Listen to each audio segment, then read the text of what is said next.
Welcome to KASS Live. I'm Jim Flynn, Executive Director of the Kentucky Association of School Superintendents, and welcome to the show. Each year, the Kentucky Youth Advocates releases the Kids Count Data Dashboard. It's one of the most comprehensive and honest looks at how Kentucky's children are actually doing. The data helps educators, policymakers, and community leaders understand where we're making progress and where serious challenges remain.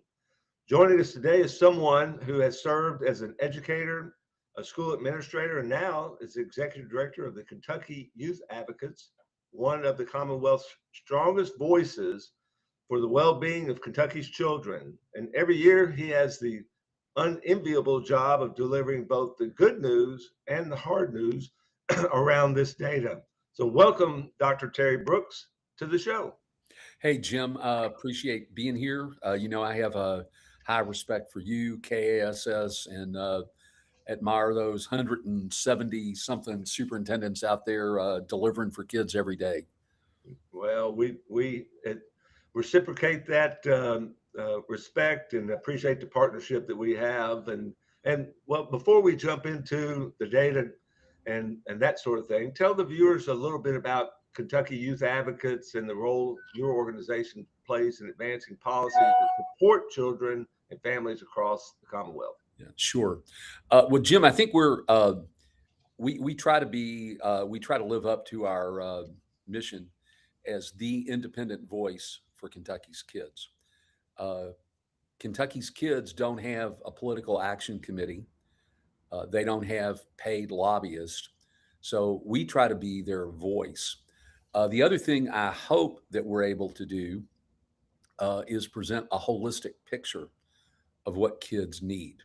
I am not smart enough to figure out how kids grow up in silos. And certainly your members, maybe more than any group in the state, understand that you can't talk about reading competency without talking about economic well-being. You can't talk about how a kid's doing in math without talking about their health status. So we look at kids through an interdisciplinary lens, and then we try to bring policies to Frankfurt and to Washington that are based on research, but also resonate with political reality. We don't want to just propose ideas. We want to see ideas happen. And so that's our approach, whether it's in Frankfurt or in Washington. Yeah, well, you all do great work. And again, we love working with you all and the partnership that we share in advocating for our kids. But before we get into the specific findings, help our superintendents and others that are watching the show understand what they're looking at when they open the Kids Count Data Dashboard. Yeah. What's it actually show, and how should a Yeah. superintendent or school board member use it? Yeah. Well, it's important to understand context. So, more than 3 decades ago, UPS was trying to become a player in community affairs. I'm old and decrepit enough that I was a school administrator in 1990, and the leading corporate partner in CARA was UPS. That was the era where UPS was moving into space of being a real voice on policy issues. Uh, if you know anything about UPS, you know they are not interested in, they are obsessed by data. They want to know how long it takes the package car driver to get from his vehicle to your front porch and back on the road. And when they were asking folks about the condition of America's kids, they heard stories, anecdotes, opinions. They didn't hear data. So they challenged one of their philanthropic arms, the Anna E. Casey Foundation in Baltimore, to invent a scorecard, a report card for America's kids. That's what Kids Count is. Every June, and every state has a Kids Count group. In Kentucky, it's KYA. Every June, Casey puts out the National Kids Count report that looks at kids through 4 domains: economic well-being, education, health, and family and community. Each of those domains has 4 indicators. Those indicators have to be consistent measurements against all 50 states. So, how you measure poverty in Kentucky is the same as in Oregon or Massachusetts. And then they release that. And it's, we're getting ready for Selection Sunday, and everybody's going to be talking about rankings and seeds. Every June, Casey does that with every indicator. Where does Kentucky rate versus Indiana or Tennessee or West Virginia in childhood poverty or fourth grade reading or family reunification? And that comes out in June, and we try to feature as a state how we're doing. What we do at KYA, and I think we're the only group in the country that does this, is we take that state data and we disaggregate by county. Yeah, And in that's fact, interesting. on Yeah. education issues, we disaggregate by school district. So your members know better than I that there are more school districts than there are counties because of independent districts. We do that on the simple premise that we know that legislators, business leaders, preachers, principals, policemen, they're all interested in national numbers. They're all interested in state numbers, but they really want to know how kids are doing in their local county. So Yeah. that's the big picture look at where kids count came from and where it sits today. Yeah, well, I can tell you as a superintendent for 16 years, those local reports were very useful to me. And so when you look at that, county by county picture, is there something that sticks out to you or surprises you when you look at it down to that kind of granular level that you all provide? Well, I think there's the theme that I'm going to give you two seemingly contradictory, but they actually hang together themes. One is that I hear a lot of conversations in Frankfurt, especially, about how different it is growing up here than there, or there than here. Hmm. When you look at numbers, while there's variations, the data points tend to be much more consistent than is popularly believed. That the rate of kids covered by health insurance, or the percentage of pregnant women who smoke, or the percentage of kids living in deep poverty, whether it's Eastern Kentucky or an urban area or Western Kentucky, there is not the level of statistical variation that you would assume listening to a lot of the Frankfurt rhetoric. So the condition of Kentucky's kids have more in common than they do different. And I think that's important in shaping policy.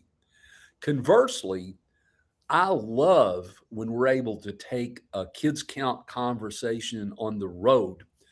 We've done this, for instance, through a couple education cooperatives and bring together a regional look at kids. Hmm. Uh, and you have 5 or 6 counties come together.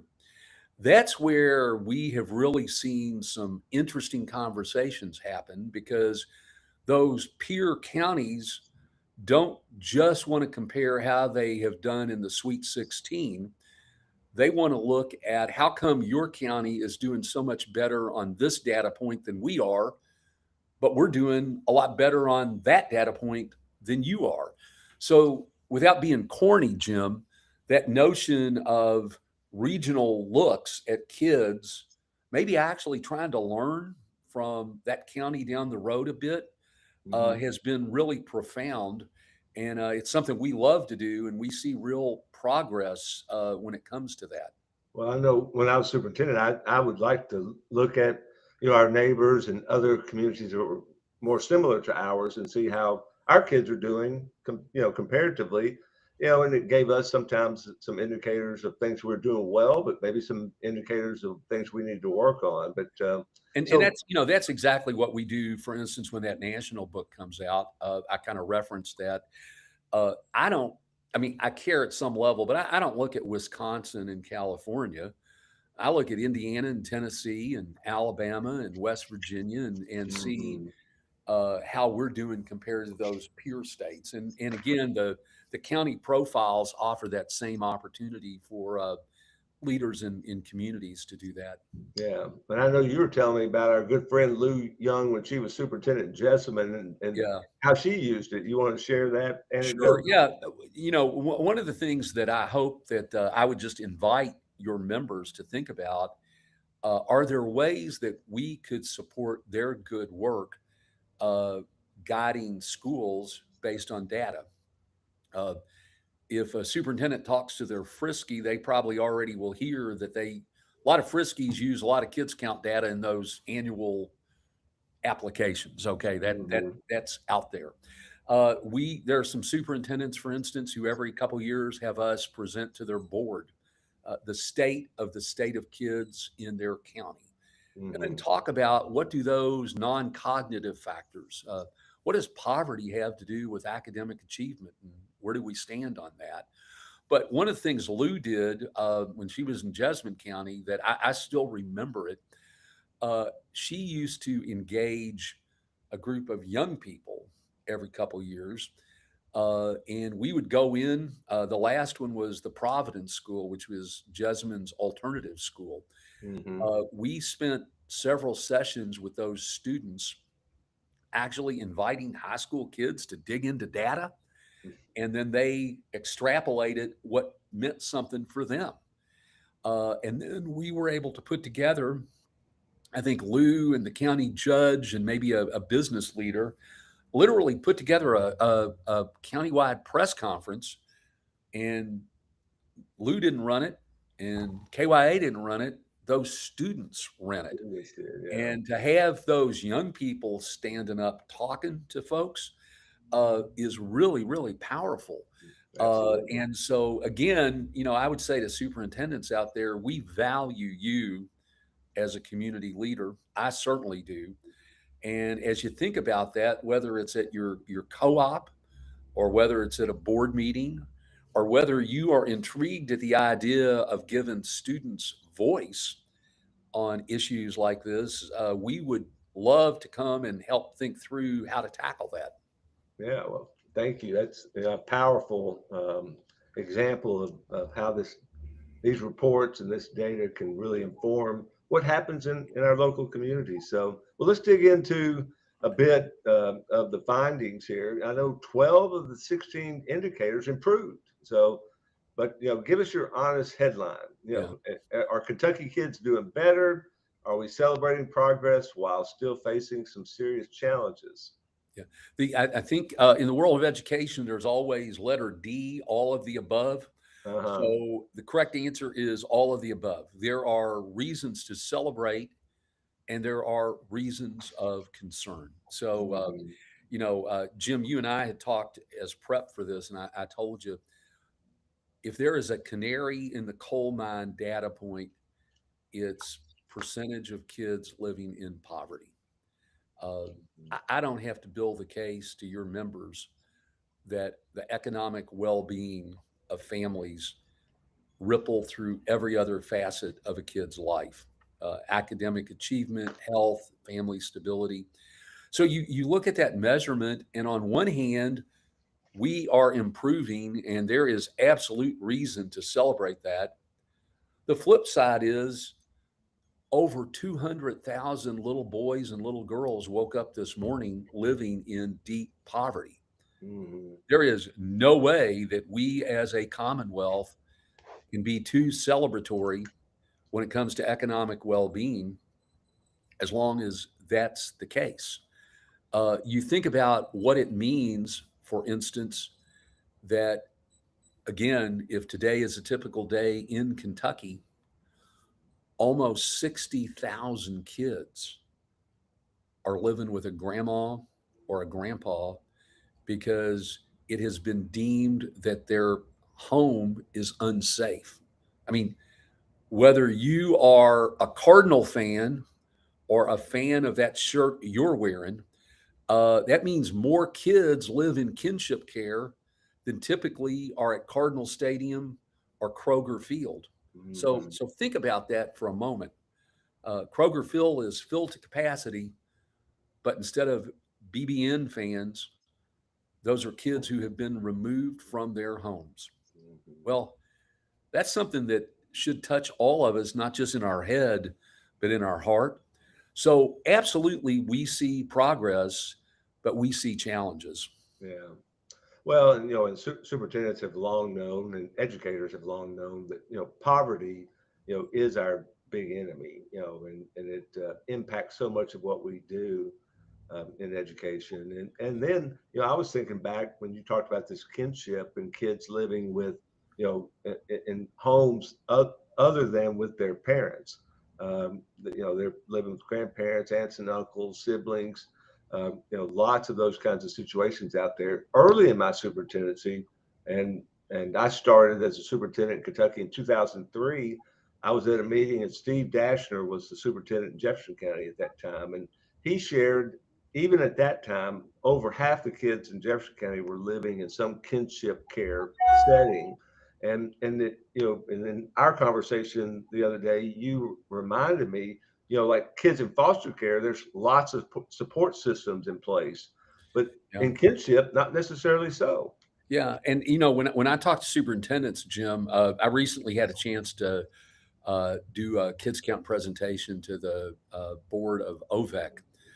And I got not just at that meeting, but I had such fascinating follow up from the superintendents in that co op who were asking about ideas on kinship families. As you indicated, I spent more than a quarter of a century as a public school administrator. My wife spent 30 years as a great teacher. So we've got 55 years of education experience, and we're blessed in many, many ways. I think the most haunting question that I ever get is when one of our 9 grandkids say, "Grandpa, can you help me with my math homework?" Well, imagine that grandma who didn't spend 2 decades in schools, Mhm. maybe is struggling with resources. How can she provide the supports that the school needs to help that little boy or little girl out? Because it's important to remember the kids fall into kinship care not in a planned way. There's a 10 o'clock knock at the door, and grandma opens the door, and it's a social worker or a sheriff that says, "Do you want your 3 grandkids or should I take them away?" Mhm. That's how kids fall into kinship care. Tough situation there. Yeah. And so I would encourage and really hope that, and I think there's a lot that schools can do, especially with community partners, when it comes to kinship. And again, I recognize the pressure that superintendents and schools face on test scores. We all, talk about it, but it's a reality. I would suggest to you that providing supports for kinship families just may impact academic achievement more than a curricular revision, because being able to give real supports to that many kids could really impact how they're performing at your school on a daily basis. No doubt. And I know our Friskies do so many good things, but I know the Friskies I worked with in Simpson County, did some outreach efforts there, to families to try to help them in that space. And, but I know this dives deeper into lots of other things. It paints, the dashboard paints a pretty concerning picture around children's health and hunger. Food Yeah. insecurity up in nearly every county since 2021. Childhood obesity is approaching 1 in 5 Kentucky kids. Programs that address both those things, like school nutrition, meals, SNAP, WIC, are facing real pressures at the federal level right now. So, walk us through what you're seeing in the data and what's at stake there. Well, isn't that an ironic juxtaposition of data that on one hand, we're saying 1 out of 5 kids in Kentucky uh, don't have enough to eat. And the flip side is there's not a state in the nation with a higher rate of obesity. So that seemingly doesn't hang together. And you just nailed it. Uh, inevitably it becomes issues of accessibility and affordability. Mhm. And your members know all the arguments. Can or should SNAP benefits be used to buy Doritos and Mountain Dew at the corner market? Well, I don't know, because in some cases, the closest grocery is an hour away. And how do you do that? I do think the whole issue of obesity and malnutrition and hunger, and this is very unfair, but it's a reality. It reminds us once again of the role schools can play in certain communities. And I get it that it may be unfair to say, well, a catalyst or a key to addressing food insecurity is a school. Because if I'm a principal or a superintendent, I'm going like, where's reading, writing, and arithmetic? Yeah. But we know that's the case. And we also know that schools that pay attention to that, what Mhm. does that breakfast taste like? And what does that lunch taste like? And are we working with weekend backpacks for kids who Yeah. otherwise may go hungry? Uh, it is an unfair but a highly moral obligation that schools face. And I do think the other thing that I find encouraging is that Ag Commissioner Shell, as his predecessor, Commissioner Quarles, both of those guys are really imaginative in thinking about food security partnerships with faith communities, schools, uh, and other entities within a community. So, one of the landscape pieces in Kentucky is there's lots of sources in almost food deserts, but there's also an emerging band of bright spots that are looking at farm to table, flexible use of school food nutrition dollars, making them more accessible and invitational. So, hunger is a real problem and it's a real issue for Kentucky's kids. But I see some sparkles of hope in terms of some innovative solutions that are going on out there. Yeah. Well, you mentioned like the backpack programs. We had that. Our community education office, kind of coordinated that, and we were able to provide lots of backpacks full of foods to go home with our kids on the weekends.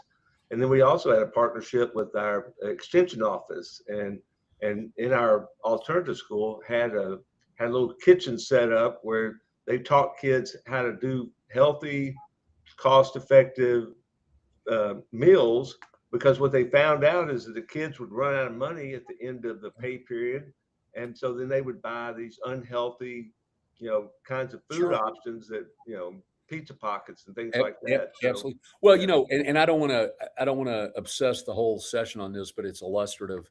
Uh, I just finished doing an interview with the Wall Street Journal is going to come out with a pretty big series on kinship care, and Hmm. Kentucky has the highest rate in the nation. So we talked to them. The reporter had just come from Arkansas, which has the second highest rate. And in Arkansas, there's an effort called The Call, and it's a collaboration between faith communities and schools. And here's how simple it is: the schools twice a week provide a tutoring session for the kid as long as the grandparent comes. Hmm. And a beta club member, a student teacher, a retired teacher, somebody is at the table helping the kid. And the faith community provides what they call never ending frozen casseroles. And that sounds like such a simple proposition. Is the school works with faith communities and they're going to stack up 15 frozen casseroles of lasagna. And when grandma brings Billy to school to get tutored, he gets help with homework. Grandma learns a little bit more about how to help him, and bingo, I'm taking home lasagna. Hmm. So, isn't that interesting that in Arkansas, they've combined academic help, the realities of kinship care, and food security into a crackerjack program that I bet you we could emulate anywhere in the state. Yeah, that sounds like a great partnership and a great way to get at that. And you talk about the academics, and that's our core work. And the education data in this year's dashboard tells us an interesting story. High school graduations are up, which is real progress. Kentucky's been a shining star among states for education recovery since the pandemic, while we still have considerable work to do. And when we look at key indicators for reading and math, though, only about half our fourth graders are reading at proficient levels. About 40% of eighth graders are on track with proficiency or better in math. So, how do you make sense of those numbers together, and what does it tell us about where you think we need to focus? Well, every one of your members knows more than I do about that. So I want to be very respectful, and I'm not going to offer some, uh, 2-cent opinion on that. Y'all know that how a kid does in reading and how a kid does in math is certainly tied to curriculum, pedagogical approaches, the linkages that that teacher and that school has with that kid. So those are really, really important factors that school folks, I think, in Kentucky are doing an honorable job of. Absolutely. But, you know, what about all those other factors? Child abuse and neglect, housing instability, poverty. I mean, we all know that those factors play a role. I'm convinced, and again, Jim, I'm old enough that long ago, I don't even know if this is the phrase anymore, but when I was a practitioner, folks talked a lot about cognitive factors in achievement and non-cognitive factors in achievement. In my head, health and economics and family stability, those are the non-cognitive factors. And I guess if there's anything that if it's kind of late in the session now, but as we look ahead and you do this so well, and we depend on so many of your members to do it, I don't think there's a group more important lifting up non-cognitive factors than superintendents. Uh, when a superintendent talks about the role that childhood poverty plays, or poor health supports play, or hunger or housing stability, I'm telling you, senators and representatives listen to that. And my hedge bet is always that for many school districts, focusing on being a voice for those non-cognitive factors may have more to do with test score results than the newest curriculum. So Yeah. that's sort of a strong bias of mine. You know that. And I think anybody that looks at reading as only are we doing, language based or phonics are missing the big point. And we've got to look at kids holistically. Academic achievement is certainly an important part of that, but it's not a separate element that you can separate in a kid's life Yeah, from no everything doubt. else going on.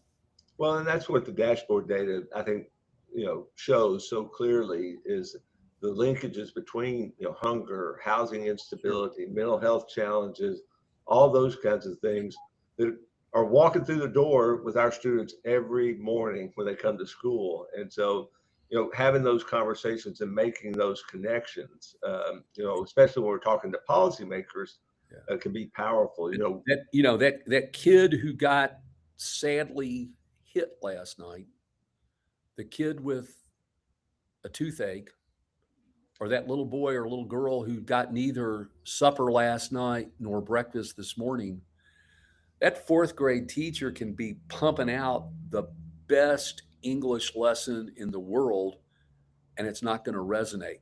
And again, I really respect the fact that if I'm a superintendent listening to Terry Brooks going, I got plenty to say grace over within the confines of my school. You want me to be an advocate on economic well-being? Respectfully, I'd say, yeah, because you being an advocate on economic well-being is in fact going to affect those eighth grade math scores ultimately.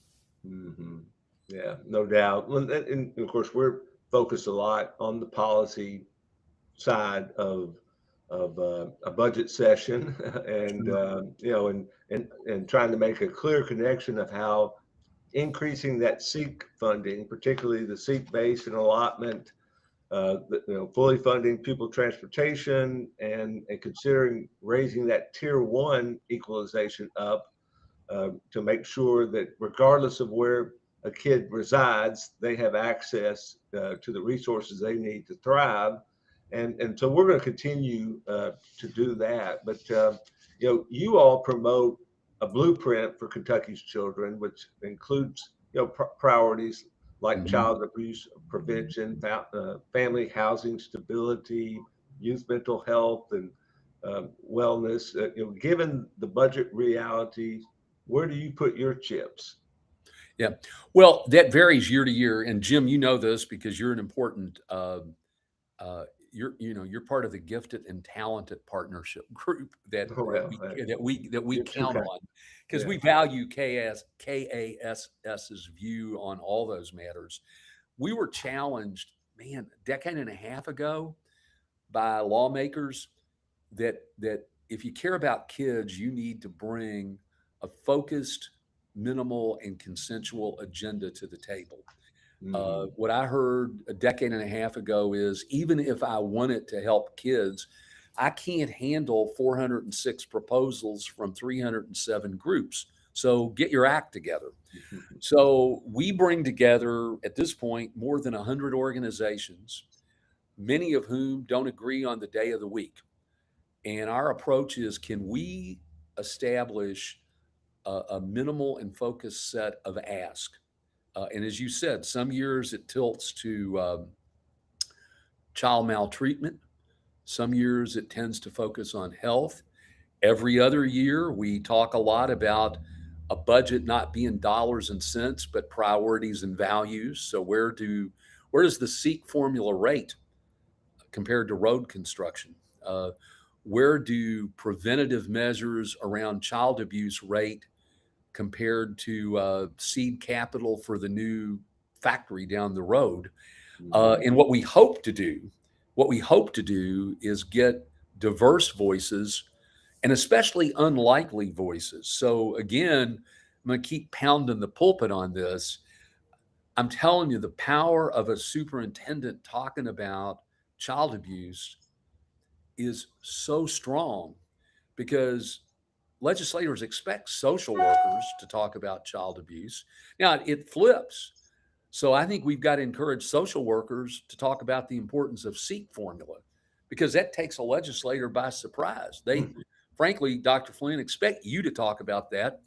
They may not expect that frontline social worker to be saying, have you looked at how my school gets funded?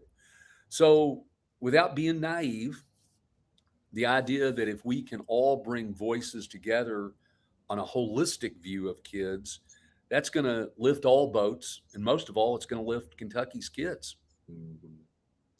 No doubt, every superintendent knows that the safety and well-being of our students is paramount to everything we do, and so that is a central core value that we have in our advocacy, and I'm sure we'll continue to lift that up. But uh, anyway, I want to thank you for this conversation and for your relentless work with the Kentucky Youth Advocates and what you all do on behalf of children across the Commonwealth. So we do really appreciate our partnership, Terry, and we appreciate your passion and strong voice in this matter. And so thank you so Well, much. we appreciate you, Jim.